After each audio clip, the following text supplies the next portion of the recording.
Well, hi and welcome to another LRCC Soundbite. How do we decide what to do? Sometimes we're surrounded by options and we don't know which one to take. Maybe we look to other people to help us decide.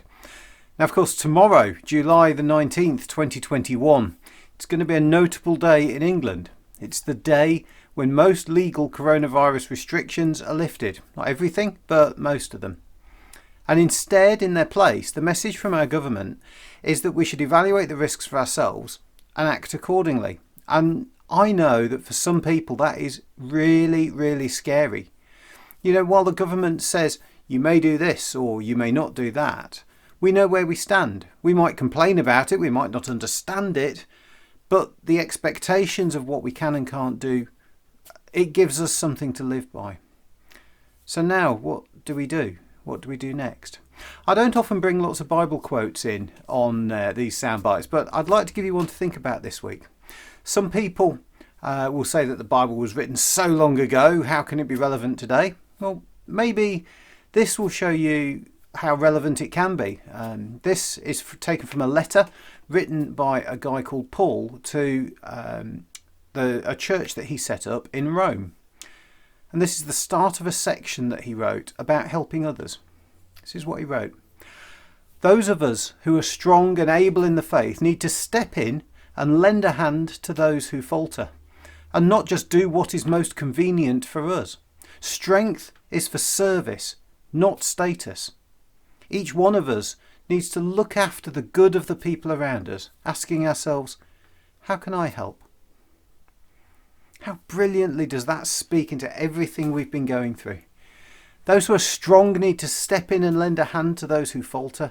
Some other translations say those who are weak. Right now, we're being asked to think of others when we decide what to do. Let's take mask wearing. It's become a really big issue. Do we or don't we? Back in the early days of the pandemic, the UK didn't go down the line of wearing masks as early as other countries. There was and still is a recognition that unless you have a very particular type of specialist mask, it doesn't protect the wearer.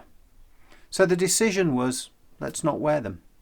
It was only once it became clear that actually they make a far bigger difference to the other people around if you do wear one. That's when we then started to wear them. It's one answer maybe to the last sentence of the bit that I read from the Bible. Each one of us needs to look after the good of people around us, asking ourselves, how can I help? In this case, maybe by wearing a mask if we can. I mean, there's loads of other things as well. Just look at all the amazing volunteering work that has been done, from fetching shoppings and prescriptions for people to putting provision in place for helping people maintain themselves and their mental health in these difficult times.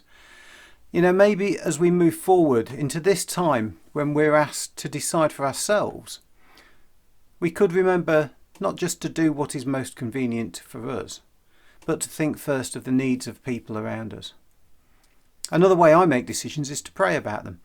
For me, I know I've found the answer when I find that decision that gives me an incredible sense of peace. If you want to find out more about how to pray, or you live in the Lindbergh Road area and you'd like a copy of the Bible, do get in touch and let us know. We've got Bibles, we've got other booklets on prayer that you might find helpful. Whatever decisions you're faced with in the coming days and weeks, remember Paul's advice. I pray you will have the strength and peace to think of others first. Now don't forget, we've got our start course running at 44 Lindbergh Road this Wednesday at 7 o'clock. We're back to thinking about why the world is in such a mess. I did the soundbite intro video for that a couple of weeks ago. So if you want to check that, go back, have a look at the previous soundbite to find that. God bless you, and I'll see you next time.